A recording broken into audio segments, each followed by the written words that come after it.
giuria del concorso internazionale Spirito Divino. Alfio, ci racconti com'è questa esperienza da presidente?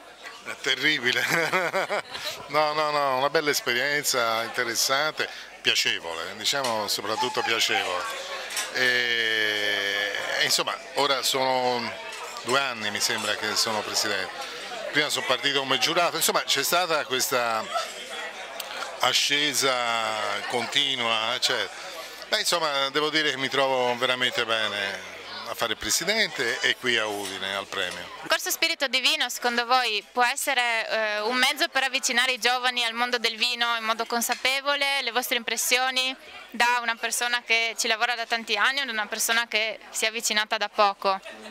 Ma io credo assolutamente di sì, perché quello che trasmettiamo noi con le vignette è qualcosa di molto ironico, che dà una visione gioiosa della cultura del vino, quindi non è qualcosa che ha un impatto duro o poco corretto, insomma.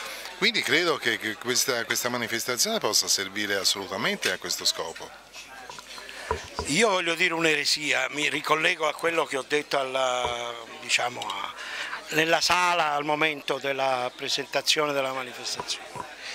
Io vorrei che si avvicinassero i vignettisti astemi, perché a me interessa che si appassionino alla satira. Ne abbiamo uno,